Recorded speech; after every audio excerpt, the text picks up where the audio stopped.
Everyone, आप सभी का स्वागत है मेरे यूट्यूब चैनल में। तो क्या आज हम बात करने जा रहे हैं दरबान इस फिल्म की, जो जस्ट रिसेंटली ZEE5 पर रिलीज़ हुई है। ये एक्चुअली रविंद्रनाथ टैगोर सर की लिखी गई कुछ शॉर्ट स्टोरीज़ में से एक है, जो आप सभी को एक बार तो भी ज़रूर वॉच करनी चाहिए, क्योंकि ये फिल्म काफ़ी ज़्यादा यूनिक है और इसकी स्टोरी एक्चुअली एक तरह की मास्टरपीस है।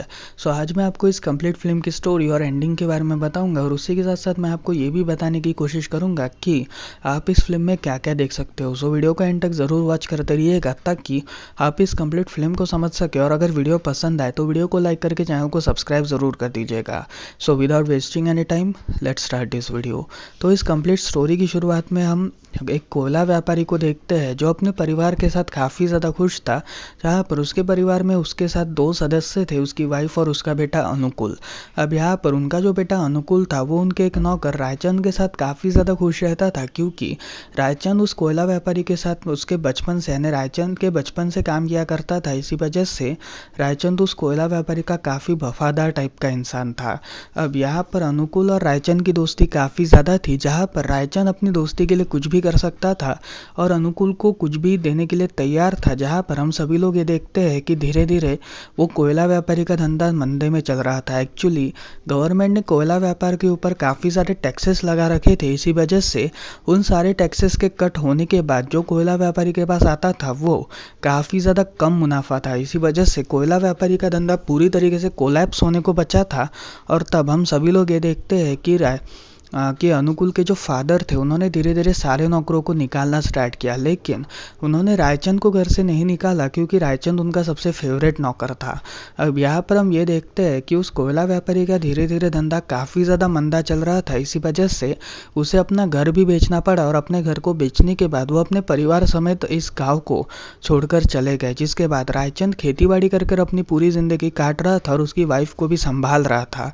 अब कहानी को कुछ साल बीत जाते हैं, जिसमें हम ये देखते हैं कि रायचंद को अभी तक बेटा नहीं हुआ था, और उनकी वाइफ और रायचंद ये दोनों हमेशा आरती पूजा वगैरह करते थे ताकि उनको बेटा नसीब हो। लेकिन उनको बेटा या बेटी कुछ भी नहीं होने की वजह से वो अपनी लाइफ अकेले ही काट रहे थे। अब यहाँ पर हम ये देखते हैं कि अनुकूल, जो अब बड़ा हो चुका है, वो वापस रायचंद से मिलने जाता है। जहाँ पर रायचंद अनुकूल को देख के काफ़ी ज़्यादा खुश था। एक्चुअली अनुकूल अब एक IPS ऑफिसर बन चुका था और वो एक बहुत बड़ा गवर्नमेंट ऑफिशियल बन चुका था। इसी वजह से उसने अपना पुराना बंगलो वापस खरीद लिया था और वो अपने परिवार समेत उसी बंगलो में रहने लगा था। इसी वजह से अनुकूल रायचंद को अपने घर पर इनवाइट करता है, जहाँ पर रायचंद उसके घर पे जाता है, और तब उसकी मुलाकात वहाँ पर उसके 2 साल के बेटे सिद्धू से होती है।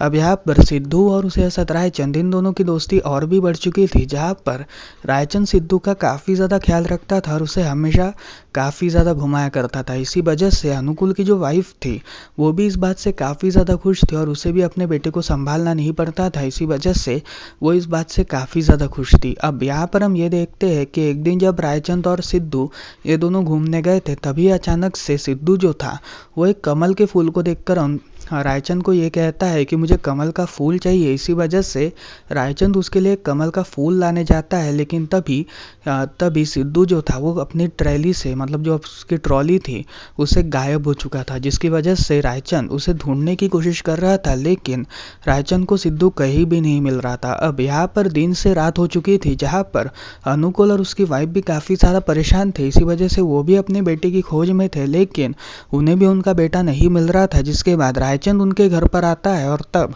वो उन्हें सारी सच्चाई बता देता है। जिसके बाद अनुकूल जो था, वो रायचंद को पुलिस वालों के पास सौंप देता है, लेकिन पुलिस वाले भी उसे 2 दिन बाद छोड़ देते हैं। जिसके बाद वो अपनी वाइफ के साथ अपने गांव को छोड़ देता है, और एक दिन उसकी वाइफ प्रेग्नेंट हो जाती है। लेकिन इस कंप्लीट हादसे की वजह से रायचंद पूरी तरीके से टूट चुका था और उसका ध्यान अपने परिवार पर बिल्कुल भी नहीं था। एक्चुअली वो सिद्धू के गुमशुदा होने का इल्ज़ाम अपने ऊपर ले रहा था, क्योंकि उसे ऐसा लगता था कि शायद सिद्धू का गुम होना ये उसी के वजह से हुआ है। इसी वजह से वो अपनी प्रेग्नेंट वाइफ की भी कुछ भी सेवा नहीं करता था, और जैसे ही उसकी वाइफ ने उसे एक बच्चा दिया, उसी वक्त वो मारी गई। जिसकी वजह से रायचंद जो था, वो वो अपने बच्चे के ऊपर ज़रा भी ध्यान नहीं देता था।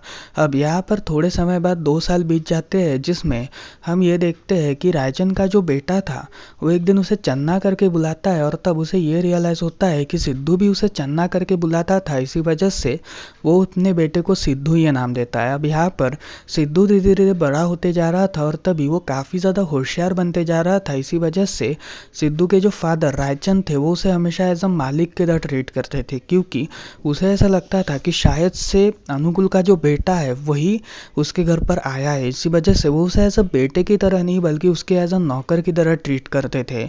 अब यहाँ पर हम ये देखते हैं कि रायचंद जो था वो अपने बेटे के लिए कंप्यूटर खरीदना चाहता था, क्योंकि अब सिद्धू काफ़ी बड़ा हो चुका था, वो कम से कम 11-12 साल का हो चुका था। इसी वजह से एक कंप्यूटर उसे ले देना चाहता था ताकि वो आगे चलकर और भी बहुत सारी पढ़ाई कर सके।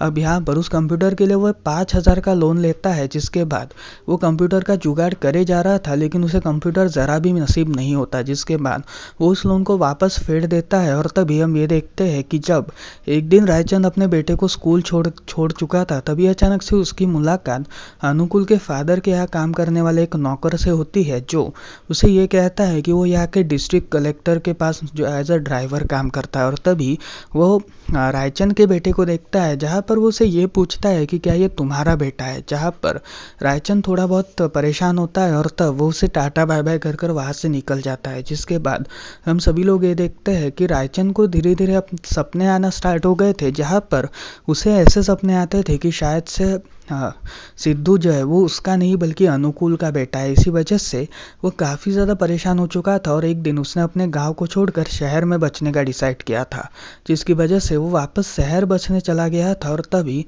जब वो शहर में चला गया तब उसने अपने बेटे को एक शहर वाली स्कूल में एडमिशन दिलाई, जिसके बाद वो उसकी हर एक ज़रूरत को पूरा करने का काम करते थे। अब यहाँ पर धीरे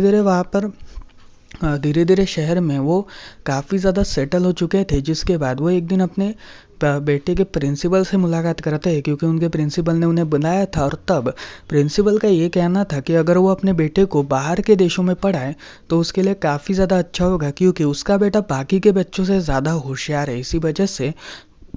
इसी वजह से उसके प्रिंसिपल ये चाहते थे कि अगर वो बाहर के कॉलेजेस में पढ़े तो उसके करियर के लिए और भी ज़्यादा अच्छा होगा। जिसके बाद हम सभी लोग ये देखते हैं कि अब रायचंद और उसके साथ सिद्धू ये दोनों बाहर निकले थे अपने स्कूल से, और तब रायचंद उससे कुछ बातें कर रहा था और तभी अनुकूल उसे एक टेक्निकल्स की शॉप दिखाता है। जिसके बाद रायचंद उस टेक्निकल की शॉप में जाकर वहाँ पर लैपटॉप की कीमत विचारता है, लेकिन वो कीमत काफ़ी बड़ी होने की वजह से वो वहाँ से निकल जाता है। जिसके बाद उसका बेटा सिद्धू वहाँ से गायब हो चुका था, और जब वो सिद्धू को खोज करने की कोशिश कर रहा था तभी पुलिस वाले सिद्धू को उसे सौंप देते हैं, जहाँ पर सिद्धू ने ही पुलिस ऑफिसर्स को बुलाया था, क्योंकि वो भी अपने फादर को खोज रहा था। जिसके बाद उसे वापस वैसा ही सपना आता है कि कुछ लोग उसे ये कह रहे हैं कि ये बच्चा अनुकूल का है, और तब रायचंद जोर से चिल्लाकर ये कहता है कि ये बच्चा अनुकूल का है और मैंने ही मेरे पास ये था, क्योंकि ये बच्चा मेरा नहीं बल्कि अनुकूल का है। जिसके बाद हम सभी लोग ये देखते हैं कि रायचंद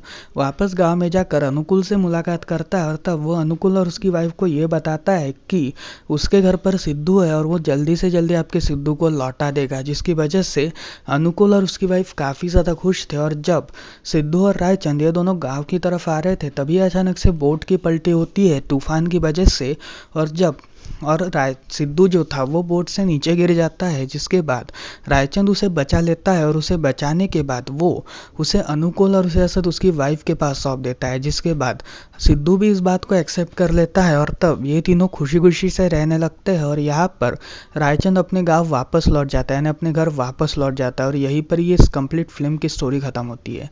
तो फिर ये थी स्टोरी दरबान इस फिल्म की। आपको कैसी लगी मुझे कमेंट सेक्शन में ज़रूर बताइएगा। सो मिलते हैं अगली वीडियो में, तब तक के लिए बाय बाय।